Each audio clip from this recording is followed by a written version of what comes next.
that have come out in recent years would be Stadium and the Athletic are two that I go to, and I've quit going to some others that at one time you know were thought to be highly rated. And yeah, I'll be honest. I mean, our site, Pokes Report, is in the Sports Illustrated, and I think there's some things good. I do like the way the building of the team sites at Sports Illustrated. I still have some problems with the mothership of that. Um, and yeah, that's just the way it is. I mean, we all have our likes and our dislikes, and that includes um, the entities out there that cover the sports we love. So anyway, but yeah, looking forward to talking to Brett. And he's always been a digger. He's a good. There was a time when I looked at myself and I thought I was a pretty good digger. Bob Berry Jr., who I worked with at Channel 4, from a statewide, we broke a lot of stories together. Bobby and I were a pretty good team on that. I'm not as much of a digger anymore. I'm um, more of a coverer. I mean, there's different roles in media. There's diggers, there's coverers, there's opinionists, and they cover, they do different things. Every group needs to have, just like in a newspaper, and newspapers are kind of on the way out. But let's take a site like Stadium. You have to have your diggers. I think Brett McMurphy's a digger, always has been, a guy that breaks stories. And you have to have covers. Those are people that just kind of keep teams covered. And then you have your opinionists, and those are probably the three main functions in modern sports journalism. I just wish we had more sports to cover right now, which we don't. Joining us now is Brett McMurphy, the aforementioned, and birthday this weekend for him. I'm not going to ask him which one. He'll have to volunteer that if he wants to. But he does have a lot of gray hair, just as I do. Brett, how are you? Happy Easter, and hope you and your family are doing well during this COVID-19 pandemic and isolation period and self-quarantining and all that good stuff. Hey, thanks, Robert. I appreciate it. Yeah, I've never heard myself called a digger, but I guess that's a compliment, so thank you It very is. much. And as far as my birthday, I was disappointed. My family was going to surprise me by shipping me a frozen Hideaway pizza, but they don't ship them frozen like some other pizza companies. So no Hideaway for my birthday, but thanks for mentioning it. You know the funny thing about Hideaway, and they're a sponsor with us. The last time I was in Stillwater, which was it was 3 weeks ago, because we have quit doing remotes. I do my show from my office at home in Edmond. Um, but the last time I went up there, my wife said, "You need to bring home a Hideaway pizza." And I said, "Okay." And I looked at her and I said, "Do you want me to get it half baked? Because they do half baked and then you finish it when you bring it home, Right. or they?" And she goes, "No, I have them bake it all the way," because she believes the reason Hideaway pizza is so great, besides the recipe, and I tend to agree with her. She thinks it's the ovens. She said, "I would rather have it completely cooked in their ovens, and then we'll just reheat it." And so that's the last thing I brought home. Now here's the funny: it was during spring break, the real spring break, and then I was one of two cars on Campus Corner at 2 o'clock in the afternoon, and the young lady brought it out with gloves on. I mean, that's yeah, you know it. I mean, that's what we're living with in Oklahoma. It's curbside, everybody wearing gloves and masks, and it's almost out of a sci-fi movie, Brett. Yeah, it really is. It's some bizarre times. And one thing I learned about Hideaway, since we're deep diving, there's a play on words, by the way, deep dive, on pizza. I didn't realize this, but the ingredients for the Hideaway pizzas that are not located in Stillwater are different Yes. than the ingredients on the original one in Stillwater, which I thought they tasted exactly the same, but apparently they are not exactly.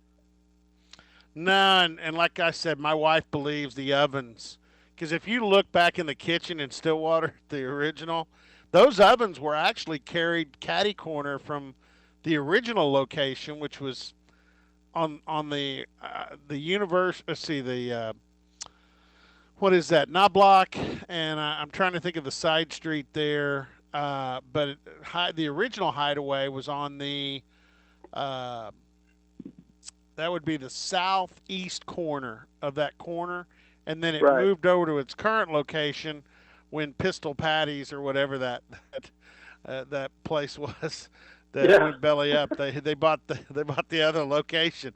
All right, let's people are gonna say, okay, I don't want Brett Hey, great McMurphy on interview, here. Robert. I'll talk to you next week. Yeah. Yeah.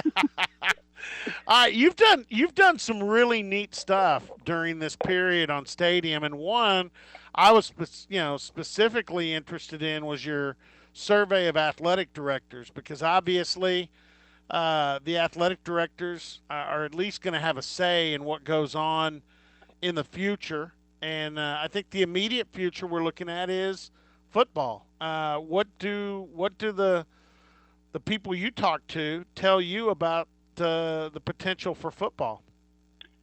Well, again, I talked. I reached out to all 130 athletic directors.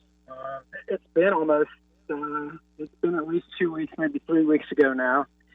And of those 130, 112 responded, and I asked them a number of questions, specifically how optimistic they were for a full 12-game season, and if we can't start on time, what are some options of getting a season played if it doesn't start on time, and then also, their thoughts on expanding the college football playoff.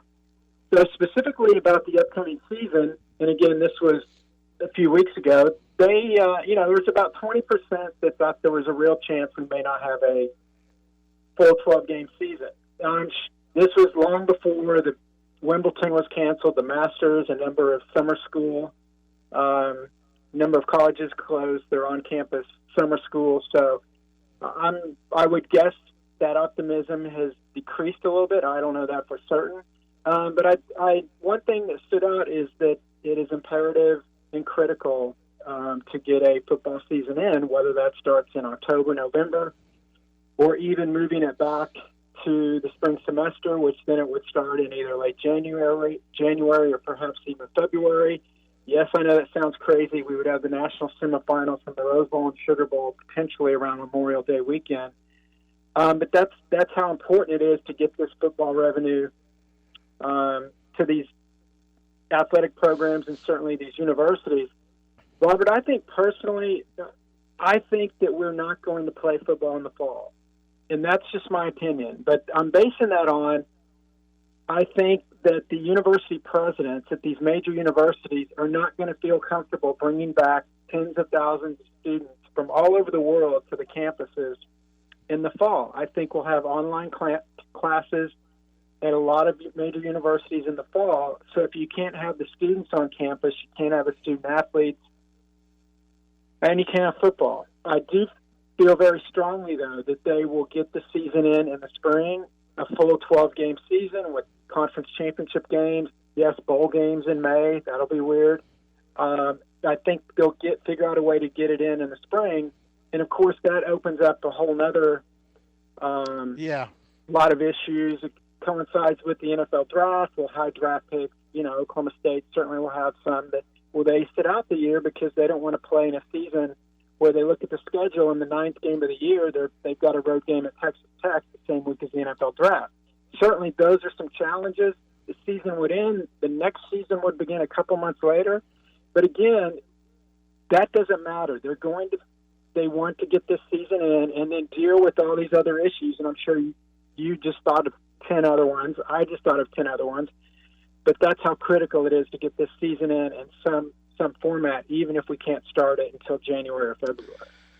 You know what? Before we pile on that thought process, because like you said, there's a lot you can pile on there. Let's go back to Mike Gundy, who is obviously a polarizing figure. His comments last week, set off kind of a week long, I think, discussion within the athletic department and the administration. Eventually, the university that day put out a response, and eventually an apology by Mike Gundy was issued on Saturday. Um, the funny thing I thought on this, Brett, is, and I was watching your past employer, ESPN, their Get Up show in the morning, listening to other athletic directors and coaches. And the funny thing is, many of them were saying a lot of the same things that Mike Gundy said, just in a little different way. And here's Gundy catching, as he can, catching a lot of heat. And the others, Mike Greenberg was quoted one day on Get Up. I've got it on tape. He says, "Look, is finances a concern here? Yes, they are, and they should be. You have to have football to finance the athletic departments." That's kind of what Gundy was saying, and a lot of ads are saying. So when you go back to it, what were your thoughts on the Mike Gundy week? Well, I know what Mike was saying. I know what he was saying, and then look, what I don't like is when we sit here in the media and we moan and groan about, oh, this coach is cliches, cliches, cliches. I'm sick of this. I know what he's going to say. He's garbage. He doesn't tell us what he thinks. And then somebody tells us what he thinks, and then everybody criticizes him. Look, Mike told us what he thought. It's his opinion. I respect him for that. I think he could have worded it better. Certainly the fact that the Big 12 is not allowing competition until May 31st, and then to say we're going to be here on May 1st, obviously that's not possible. No, it wasn't. The finances, there's no question about that. Was there maybe a better way to say that? Absolutely. But again, he said what he thought. That's fine. If you agree with it, fine. If you don't, that's fine too. But I hate that the media sometimes wants to play both sides of this, where they rip coaches when they just give you cliche answers or no comments. But then as soon as somebody gives you a direct answer and their opinion on something, then you rip them because it's not how you think. So I'm glad Mike, spoke out as he always does. And, I agree with some of what he said. I think he could have phrased it differently, but I don't have any problem with it. Yeah, and I give Jacob Unruh at the Oklahoman a lot of credit. He went and got parents of players at Oklahoma State and asked them, "What do you think of what Mike Gundy said?" And I don't know if you saw that story that he did, but everybody from a freshman from last season to an older player and Brock Martin, and the parents, or even an incoming freshman's mom was asked, and they all said, "Hey, we're with Coach Gundy." In fact, the incoming freshman mom, Zach Middleton's mom, said he was just giving us some hope. Gosh, we need to hear somebody with hope. And again, I agree with you. There were some things obviously he could have said better. He was taken to task on. Here's the interesting thing out of what you were talking about with the season being maybe pushed back as far as January, and you mentioned it. Oklahoma State, if you're an Oklahoma State fan, you're sitting on a potential generational team. When you've got a Chuba Hubbard, you got a Tylan Wallace, you got 10 starters returning on defense. You got a tackle the NFL really likes. It's kind of under the radar in Tevin Jenkins, because last year Pro Football Focus noticed his guy never even touched the quarterback all season long, so he obviously can play. And like you said, if the season's pushed back, some of those guys say, "Wait a second, I'm going to make some money as a pro.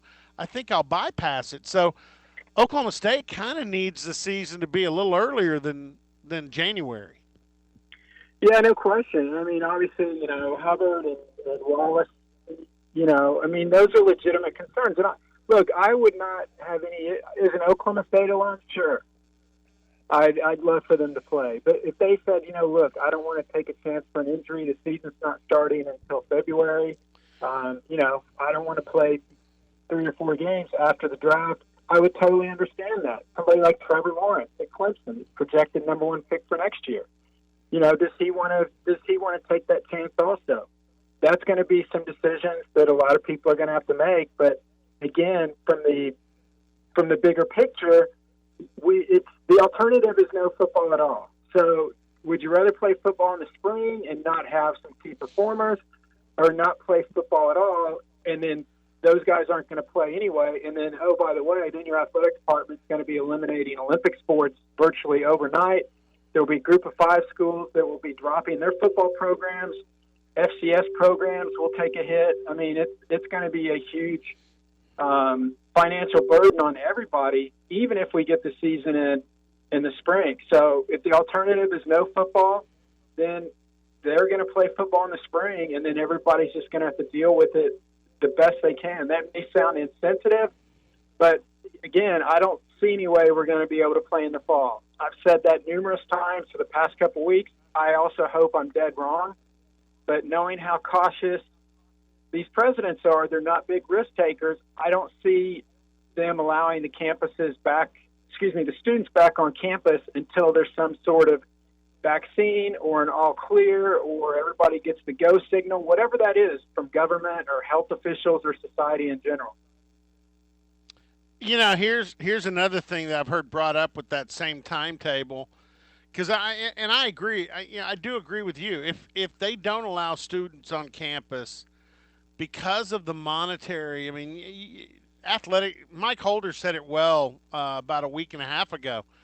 Football makes up about 90% of our revenue. If we don't have football, find me an athletic director, even at one of the blue bloods in the country, a Texas, a Michigan, Ohio State, that if you don't have football, that you can cobble together your entire athletic department. You probably can't. So that's one aspect of this. Football, whenever it happens, is going to be needed from a financial standpoint. But the calendar, you mentioned this too, about 2 or 3 minutes ago when we were talking about it initially. You would start the next season potentially 2 or 3 months after you finish the last one. Obviously, we've never seen that. I don't think we've ever seen that in professional football. Can the body handle that short of an interim and start into another season? I think we're further along with strength and conditioning and nutrition. Maybe you can, but it's going to be something we've never seen before, which would be interesting. You're right. And the thing is, again, you asked me a great question, and I answer it, and then I myself have 10 more questions myself. So let's imagine what these athletic directors and commissioners are going through on all these contingency plans. But you're right. Maybe if we do play in the spring, maybe back the 2021 season a couple of weeks or somehow to figure out, okay, we need to put a little more cushion in there or whatever. But again, they're going to determine what they can do and get this done and then deal with everything else that's going to happen once they make that decision. And, yeah, if Mike's dead on about how important it is to an athletic department. And, again, it's not like this is anybody's fault. Like, well, they should have planned for this. Look, there's not a CFO on the face of the earth that works anywhere, looked at their budget for the next 5 or 10 years and said, hey, you know what? We need to squirrel away 90% of our football revenue because in 2020, we're not going to have a football season. We're going to go from 80 million, 90 million, 100 million to a third of that. Nobody planned that. Now, did they plan on maybe a 10% dip in ticket sales or apparel or different revenue? Sure. 10% is one thing, but the amount that would be cut if we don't have a football season, that's catastrophic. Brett McMurphy from Stadium. You can catch him, watchstadium.com, and does a great job, and have known Brett forever. We were in school together at Oklahoma State. You deal with, like you say, you deal with a lot of athletic directors, coaches, and also conference commissioners. And during this period, we've heard a couple of times from Bob Bowlesby. I've got a question for you because the Big 12 has gone through some good times, and they've gone through some really tough times through the modern Power 5 era with realignment. Where does Bob Bowlesby stack up for you? Because a lot of people around here think, the Big 12's got the best leadership it's had in a long time. I certainly would agree. I think that, look, it wasn't that long ago, everyone can remember when the Pac-12 looked like it was going to be the Pac-16, and it it looked like Oklahoma State was going to be part of that group going over. That wasn't 100% certain. More than likely it was, but still, it wasn't a done deal. Obviously, it would have happened. But to go from that to now, you look around the college landscape, and the Big 12 is in a much healthier financial position than the Pac-12. And obviously, Bob Bowlesby is a large, large reason for that. And certainly the decision to stay at 10 teams, I know there's, 36 group of 5 schools that think they should have been invited to the Big 12. But, I talked to you in the past, we've had these discussions. There simply was no teams out there that would add value to the conference simply to get the 12 teams. So what did they do? They stayed at 10. So now their media rights revenue is divided by 10, while other conferences are divided by 14 or 12. And so the Big 12 schools are in a healthier model because they have less mouths to feed. So, yeah, Bob Bowlesby deserves a great, great deal of credit for that. And it's so funny. I mentioned this. I obviously know a lot of people in different Power 5 conferences. But I said this to a lot of them when the Big East lost the automatic qualifying tag and we were dropped down to the Power 5. I told them, I said, I know this isn't easy to do, but I said the main thing is not to worry about being the best Power 5.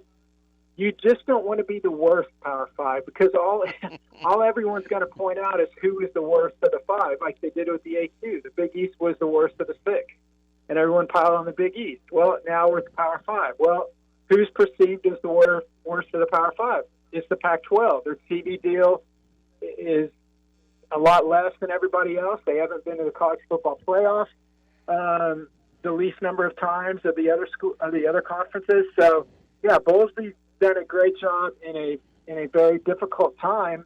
And, of course, it helps when their teams get to the college football playoff and get to the NCAA basketball tournament, those sort of things. And, you look at this year's NCAA basketball tournament, if it's not canceled, the Big 12 would add some teams in Kansas and Baylor on the men's side, certainly Baylor on the women's side, that would have been among the top 2 or 3 teams to win a title. So that hurt the conference to have some title options this winter.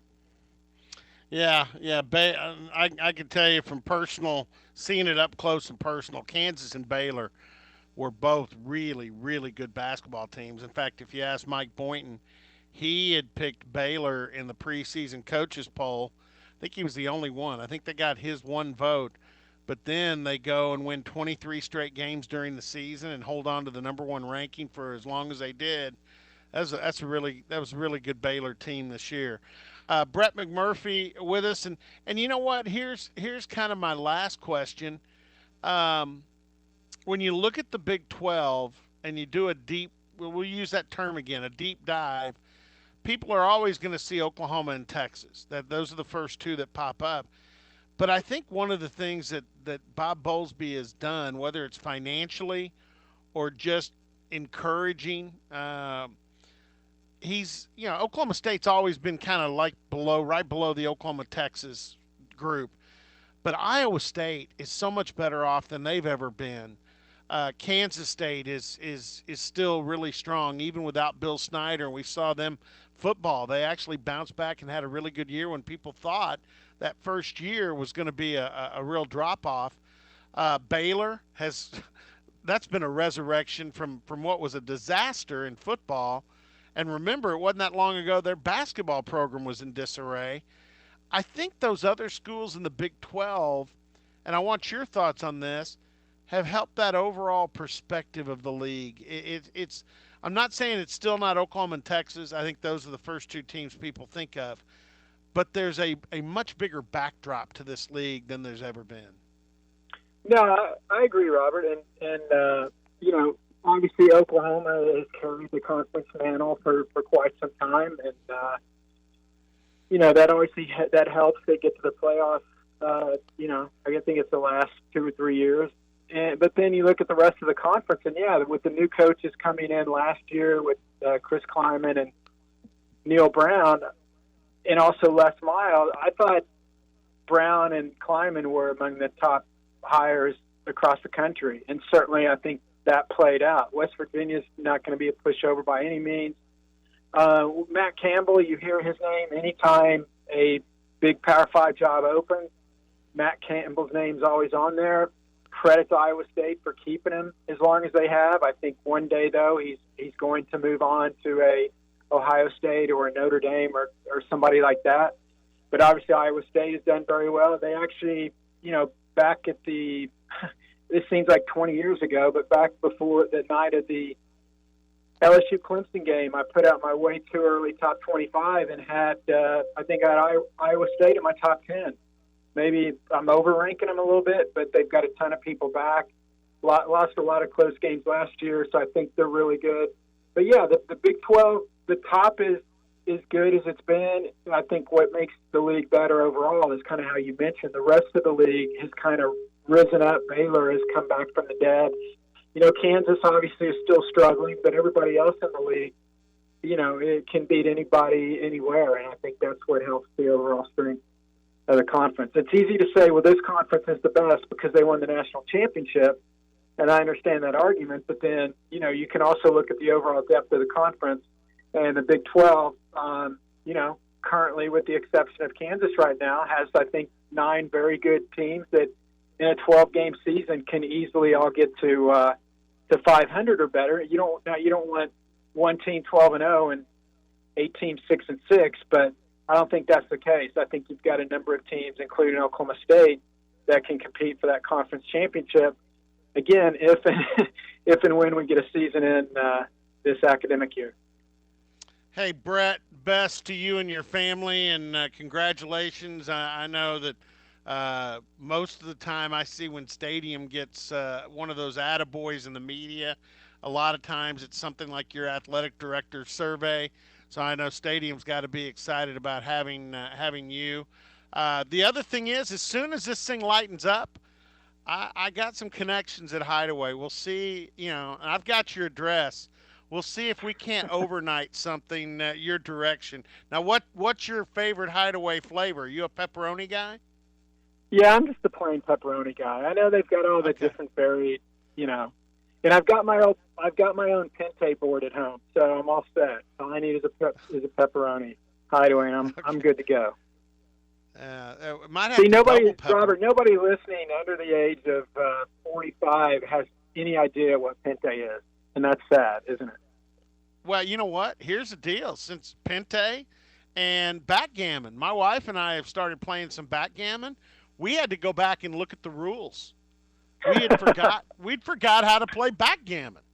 Yeah, Board the old games, board game. board games have been out, but they've made a little resurgence during this period. So, yeah, Pente and backgammon. There you go. Well, hey, buddy, Hey, stay Brett. safe. Hope everybody in Oklahoma's good, and holler anytime. And nice visiting with you. Hey, you too, and happy birthday. A little late, and we will. We'll connect again. I just hope we get to the point where we all get busier sometime soon. I hear you. All Take right. care, buddy. Thanks, Brett.